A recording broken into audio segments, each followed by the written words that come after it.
नमस्कार, आप देख रहे हैं नेक्स्ट 9 लाइव और मैं हूं अंकिता मिश्रा। आफ्ताब पूनावाला और श्रद्धा वालकर केस बहुत चर्चित और हर किसी को इंतजार है कि इसमें जल्द से जल्द फैसला आए और हम ये देख रहे थे कि कैसे इस पूरे केस में पुलिस ने अपना कदम जो है वो ठीक ठाक रखा। दिल्ली पुलिस ने, अगर मुंबई पुलिस की बात करूं तो कहीं ना कहीं से वहां पर जो लापरवाहियां थी वो साफ नजर आ रही थी।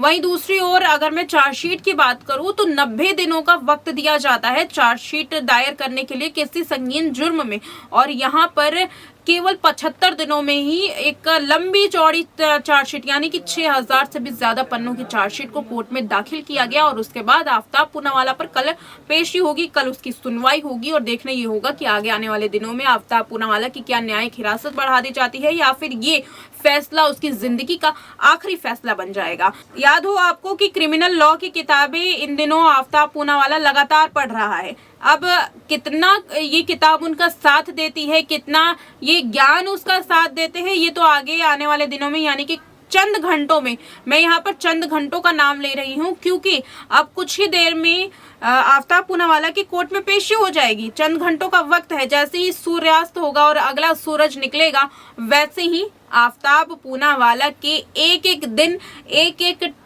घड़ी का फैसला होगा। अब इस पूरी रिपोर्ट पर क्या कुछ हो सकता है, कैसे कैसे सबूत सामने आ सकते हैं, इस बात पर चर्चा करने के लिए मेरे साथ मौजूद है मेरी सहयोगी प्रज्ञा सिंह। प्रज्ञा, बहुत स्वागत है आपका आज के इस प्रोग्राम में। जी शुक्रिया अंकिता। प्रज्ञा, लगातार हम देख रहे हैं आप इस केस को बहुत ज्यादा स्टडी कर रही हैं, कई आपने कवरेज की है, कई पैकेजेस किए हैं, आपको बेहतर तरीके से पता है कि क्या क्या इस पूरे केस में सबूत हैं जी। जो सबूत मिले हैं, या फिर मैं हड्डियों की बात करूं या फिर हथियार की बात करूं या फिर जो भी फॉरेंसिक जांच हुई है, बयान हुए उनके। लेकिन यहाँ पर बात करनी जरूरी है न्यूरोसाइकोलॉजिकल टेस्ट की, क्योंकि न्यूरोसाइकोलॉजिकल टेस्ट अब तक जो आंकड़े सामने आए थे उसमें 200 से ज्यादा क्रिमिनल्स पर ऐसे टेस्ट किए जा चुके हैं। मगर अगर मैं इसको एक बड़े आंकड़े से जोड़ करके चलूं, क्योंकि हमारे देश में जो क्राइम है उसका रेट बहुत ज्यादा है, अदालतों में केस पेंडिंग है, घर टाइम जी बहुत ज्यादा एक लंबा टाइम है जब किसी केस पर इतना बड़ा फैसला होने वाला है, क्योंकि निर्भया केस ही एक ऐसा मामला था जिसमें अब तक का सबसे बड़ा सजा हमने देखा था, अब तक की सबसे बड़ी सुनवाई हुई थी, और अब ये आफ्ताब पूनावाला का केस होगा। ऐसे में न्यूरोसाइकोलॉजिकल टेस्ट कितना कुछ साबित हो सकता है कारगर, और इससे जुड़ा हुआ सवाल ये है कि क्या न्यूरोसाइकोलॉजिकल टेस्ट में भी गड़बड़ियां की जा सकती हैं? क्या आफ्ताब पूनावाला की जो मानसिक स्थिति है, किस तरीके से इसको आप समझ रही हैं? देखिए यहाँ पर अगर मैं बात करूं अंकिता आफ्ताब की, तो देखिए जब से उसे पुलिस ने हिरासत में लिया है लगातार आफ्ताब के कई टेस्ट हुए हैं। यहाँ पर पॉलीग्राफ टेस्ट से शुरुआत होती है और अंत होता है फेस रिकॉग्नाइजेशन टेस्ट पर, क्योंकि आफ्ताब ने एक तो इतने ज्यादा कह सकते हैं स्मार्टली इस पूरे कांड को अंजाम दिया है कि पुलिस को 2 महीने तो देखिए पूरे इस केस में हो चुके हैं। नवंबर में ये केस सामने आया था और अब फरवरी इस केस में आ चुके, तो कहीं ना कहीं 3 महीने का वक्त हो चुका है इस केस में। और अब जिस तरह से ये सबूत सामने आ रहे हैं तो कहीं ना कहीं न्यूरोसाइकोलॉजिकल टेस्ट पर भी हम 100% श्योर नहीं हो सकते हैं कि आफ्ताब की जो पूरी सच्चाई है वो सामने आ जाएगी, क्योंकि नार्को टेस्ट की भी अगर मैं बात करूं तो कई ऐसे केसेस हैं जिनमें नार्को टेस्ट में ही क्रिमिनल पूरा सच बता देता है। लेकिन अगर आफ्ताब नार्को टेस्ट में डॉक्टर्स को या फिर यहाँ पर पुलिस को गुमराह कर सकता है तो न्यूरोसाइकोलॉजिकल टेस्ट पूरी तरह से कारगर होगा या नहीं, इस पर कुछ भी कहना अभी सही नहीं होगा। लेकिन हाँ, न्यूरोसाइकोलॉजिकल टेस्ट ऐसे केसेस में किया जाता है जब पॉलीग्राफ टेस्ट, नार्को टेस्ट सब फेल हो।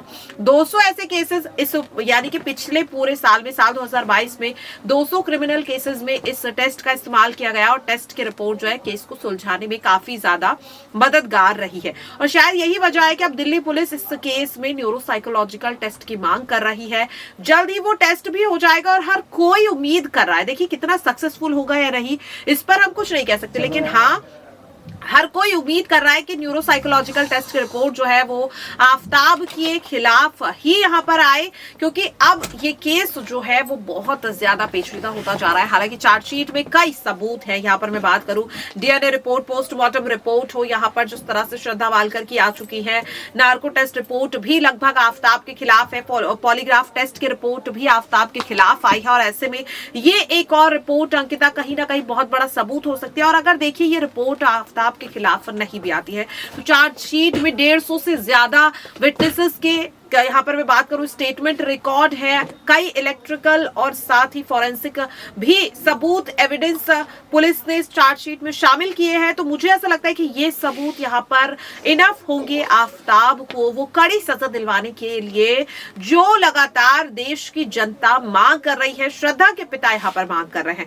लेकिन यहाँ पर एक चीज जो बहुत ज्यादा हर किसी को परेशान कर रही है कि देखिए निर्भया केस की ही लॉयर सीमा समृद्धि कुशवाहा वो इस केस को भी स्टडी कर रही है, इस केस को भी लड़ रही है। लेकिन जिस तरह से वो निर्भया केस में लगातार मीडिया के सामने आ रही थी, परिवार की हिम्मत बढ़ा रही थी, यहाँ पर देखने को मिल रहा है कि वो श्रद्धा वालकर के केस में बिल्कुल भी सामने नहीं आई है। जब प्रेस कॉन्फ्रेंस हुई उस वक्त ही वो बस सामने आती है और क्या कुछ चुनौतियां इस केस में उनके लिए होंगी वो उन्होंने बताई। उसके बाद ना तो श्रद्धा वालकर की वकील ना ही आफताब के वकील मीडिया के सामने आया। आखिरकार ना सामने आने की वजह क्या कुछ हो सकती है इसे लेकर के कुछ नहीं कहा जा सकता। लेकिन ये चीज हर उस शख्स को बहुत ज्यादा निराश कर रही है कि आखिरकार क्यों वो लॉयर होने के नाते नहीं सामने आ रही, क्योंकि ये केस भी उतना ही ज्यादा सेंसिटिव है।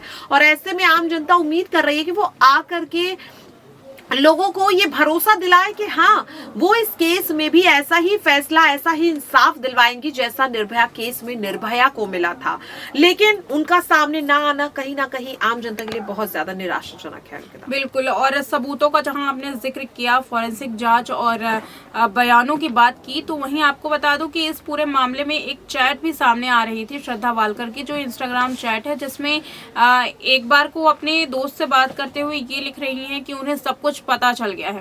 उसके बाद जब उनका रिप्लाई नहीं आता, दोस्त का कुछ दिन बाद रिप्लाई आता है, तो वो पूछ रही क्या पता चल गया। तो वो श्रद्धा वालकर फिर कहती हैं कि मैं अभी बहुत बिजी हूँ। उसके बाद कोई भी खबर नहीं आती है, बार बार फोन करते हैं दोस्त, उनको मैसेजेस करते हैं, लेकिन कोई भी मामला सामने नहीं आता। आखिर कहाँ है श्रद्धा। फिर आफताब से उनके दोस्त की बात होती है, आफताब से दोस्त कहते हैं कि आप कॉल करके एक बार हमें हमारी बात करवा दीजिए।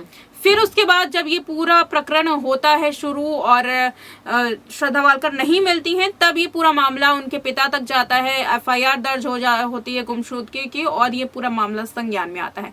ऐसे में दो सवाल आपसे ये रहेंगे, छोटे छोटे जवाब इसके जानना चाहूंगी। पहला ये कि आफताब की क्या उस साजिश का पहले ही पता चल चुका था श्रद्धा वालकर को, क्योंकि जिस तरीके से वो कह रही कि मुझे इस चीज की खबर मिल गई है, तो वो क्या खबर हो सकती है। और दूसरा कि अगर ये सबूत के तौर पर रखा जाता है इस चैट को, तो कितना कुछ आफताब के लिए मुश्किल भरा हो सकता है।